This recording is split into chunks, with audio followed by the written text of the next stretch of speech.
নমস্কাৰ। এটা বিশেষ কথালৈ ভিডিঅ'টো বনালোঁ। আপোনালোকক জনাবলৈ পাই সুখী হৈছোঁ যে মই যিহেতু বৰ্তমান এক্সেছ বাৰ্ছৰ এগৰাকী প্ৰেক্টিচনাৰ। এইখিনিতে হয়তো বহুতে নাজানিব পাৰে এক্সেছ বাৰ্ছনো কি হয়। এক্সেছ বাৰ্ছ হৈছে এটা মাইণ্ড থেৰাপি। এক্সেছ বাৰ্ছৰ জৰিয়তে আমি আমাৰ মাইণ্ডটোক কাম কৰিব পাৰোঁ, শান্ত কৰিব পাৰোঁ, ৰিলেক্স কৰিব পাৰোঁ। আৰু এক্সেছ বাৰ্ছৰ জৰিয়তে মাইগ্ৰেন, ডিপ্ৰেশ্যন, এনজাইটি আদি বেমাৰ আমি ঠিক কৰিব পাৰোঁ। যিবিলাক মানুহে বহুত দিনৰ পৰা মাইগ্ৰেনৰ সমস্যাত ভুগি আছে, এনজাইটি, ডিপ্ৰেশ্যনত ভুগি আছে, নিদ্ৰাহীনতাৰ বেমাৰত ভুগি আছে, সেইসকল মানুহে এক্সেছ বাৰ্ছৰ জৰিয়তে উপকৃত হ'ব পাৰে। মোৰ নিজৰ দেউতা বহুত বছৰৰ পৰা তেখেতৰ টোপনি আছে, 20-22 বছৰ ৰাতি শুব নোৱাৰে তেখেতে, সাৰ পাই থাকে, গোটেই ৰাতি টোপনি নাহে। মই বাৰ্ছ দিলোঁ, তাৰ পাছৰ পৰাই এনেকুৱা ধৰণৰ তেওঁ টোপনি, ৰাতিপুৱা তেওঁ জগাবলগীয়া হৈছে, তেওঁ নিজেও আচৰিত হৈছে। মোক কৈছে, তই এইটো কি শিকিলি? মানে আচৰিত ধৰণৰ এটা পৰিৱৰ্তন। মোৰ মাৰ আঁঠুৰ বিষ আছিলে, সেয়া ভাল পাইছে। অকল এক্সেছ বাৰ্ছৰ জৰিয়তে এনেকুৱা নহয় যে অকল মাইগ্ৰেন, ডিপ্ৰেশ্যন, অকল আমি মাইণ্ডৰ বেমাৰখিনিয়ে নহয়, আমি আমাৰ শৰীৰৰ বিভিন্ন বেমাৰ হিল কৰিব পাৰোঁ।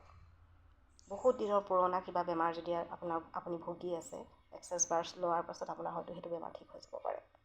কেঞ্চাৰৰ বেমাৰ এক্সেছ বাৰ্ছৰ জৰিয়তে ঠিক হৈছে।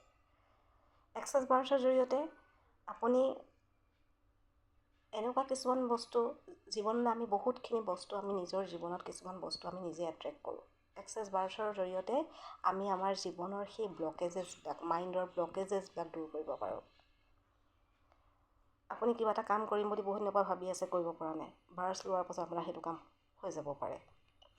আপুনি কিবা এটা জব এটেম্প কৰি আছে বহুত দিনৰ পৰা, কৰিম বুলি ভাবি আছে, কৰিব পৰা নাই। বাৰ্ছ লোৱাৰ পাছত আপুনি হয়তো সেইটো জব আপুনি পাব পাৰে। আপোনাৰ ক'ৰবাত বহুত দিনৰ পৰা পইচা ফচি আছে, আপুনি পোৱা নাই। বাৰ্ছ লোৱাৰ পাছত আপুনি সেই পইচা আপোনাৰ হাতলৈ আহিব পাৰে। এনেকুৱা কিছুমান মিৰেকল হয়, চমৎকাৰ হয়, যিটো আপুনি আশাই কৰা নাই। তেনেকুৱা ধৰণৰ কিছুমান চমৎকাৰ আপোনাৰ জীৱনত হ'ব পাৰে। বিশেষকৈ ৰিলেশ্যনশ্বিপৰ ক্ষেত্ৰত। আজিকালিতো ৰিলেশ্যনশ্বিপৰ বহুত প্ৰব্লেম হৈছে। মানুহৰ মাজত সম্পৰ্কৰ ক্ষেত্ৰত বহুত ফাট মেলা দেখা যায়, বহুত সম্পৰ্কত জটিলতা আহি পৰিছে। এক্সেছ বাৰ্ছৰ জৰিয়তে আমি সম্পৰ্কও ঠিক কৰিব পাৰোঁ, ৰিলেশ্যনশ্বিপো আমি হিল কৰিব পাৰোঁ। মুঠতে এক্সেছ বাৰ্ছৰ জৰিয়তে জীৱনৰ প্ৰতিটো দিশেই হিল কৰিব পাৰি। বডি হিলিঙেই নহয়, মাইণ্ড হিলিঙেই নহয়। আপুনি কিবা এটা আপোনাৰ জীৱনত প্ৰব্লেম আছে, আপুনি এক্সেছ বাৰ্ছ লওক, আপোনাৰ সেইটো প্ৰব্লেম ছল্ভ হ'ব। মই মোৰ পৰিয়ালত বহুতক দিছোঁ, তেওঁলোকে লৈছে আৰু মোক ভাল পাইছে, বহুতে জনাইছে। সেইখিনি মই আপোনালোকক জনাম, মই সেইখিনি ফিডবেক দিম আপোনালোকক, খুব সোনকালেই দিম। কিন্তু লগতে মই এতিয়া প্ৰথম আৰম্ভণিৰ কাৰণে মই আপোনালোকক জনাই থৈছোঁ, যিহেতু মই দিবলৈ আৰম্ভ কৰিছোঁহে, বৰ বেছিদিন হোৱা নাই। আৰু যদি আপোনালোকে কোনোবাই ল'ব বিচাৰে, মোক এই তলৰ নাম্বাৰটোত যোগাযোগ কৰিব পাৰে। Thank U.